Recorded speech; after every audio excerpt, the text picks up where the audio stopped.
नमस्कार मित्रांनो, Balasaheb Pawar LIC of इंडियामधून बोलत आहे। मित्रांनो, काळ बदलत चाललेला आहे। आपण जर प्लॅनिंग नाही केलं तर आपल्याला वाईट वेळ आल्याशिवाय राहणार नाही। गेली 25 वर्षे झालं मी LIC ऑफ इंडियामध्ये काम करतोय। स्टार हेल्थमध्ये 15 वर्षापासून काम करतोय। माझा स्वतःचा अनुभव सांगतो। दिवसेंदिवस लोक सिरियसपणा घेत नाहीत, लोक गंभीर नाहीत, लोक दुर्लक्षित आहेत, टाळाटाळ करतात चांगल्या गोष्टीला आणि वाईट दिवस नक्की येणार। जसं लोकसंख्या वाढली ना, आज नोकऱ्या आहेत का, पगार आहे का, परमनंट नोकऱ्या मिळतात का, पैसे पुरतात का, हे जे प्रॉब्लेम निर्माण झाले पूर्वी लोकसंख्या वाढवल्यामुळे। कारण दोन गोष्टी असतात, एक तर माहिती नसते आणि किंवा माहिती असून आपण दुर्लक्ष करणं त्या प्रॉब्लेमवर, त्याच्यामुळे गंभीर किंमत मोजावी लागते। मित्रांनो, आज जिवंत असून सुद्धा माणसाला योग्य पगार मिळत नाही, काम मिळत नाही, खर्च तर भयंकर आहे मित्रांनो, आणि आपण वाढवलेला पण आहे। मित्रांनो, ह्या चक्रातनं जर बाहेर पडायचं असेल तर प्लॅनिंग लवकर करा, नाहीतरी आपल्याला आपल्या डोळ्यानं वाईट दिवस बघावं लागतील।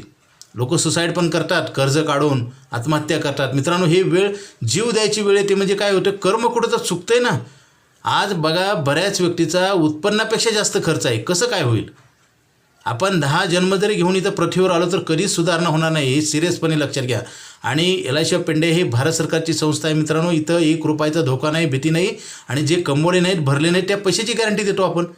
असं SIPमध्ये होतं का? म्युच्युअल फंड SIP लोक गुंतवतात, गुंतवणूक वाईट नसते मित्रांनो, परंतु त्या गुंतवणुकीमध्ये गॅरंटी किती आहे मला सांगा?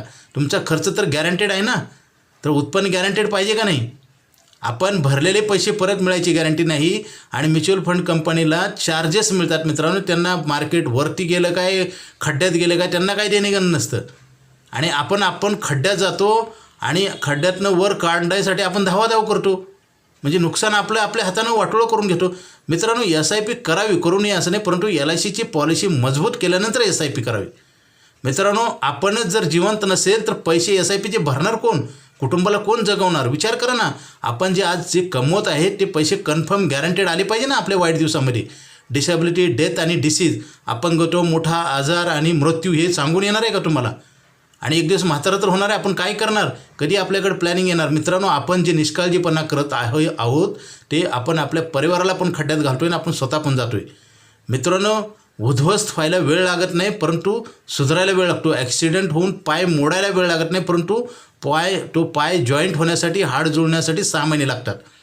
आपत्ती आपण निर्माण करत आहोत मित्रांनो, जरा काळजी घ्या। लोकसंख्या वाढलेली आहे, नोकऱ्या नाहीत, काम योग्य मिळत नाही, धंद्यामध्ये कॉम्पिटिशन आहे, पैसे मिळत नाहीत, दिवस राबून पैसे पुरत नाहीत। अशा परिस्थितीमध्ये जर आपण भविष्याचं प्लॅनिंग नाही केलं तर दुसऱ्याचा फायदा होईल आणि आपलं नुकसान होईल। लगेच फोन करा। Okay, thank you.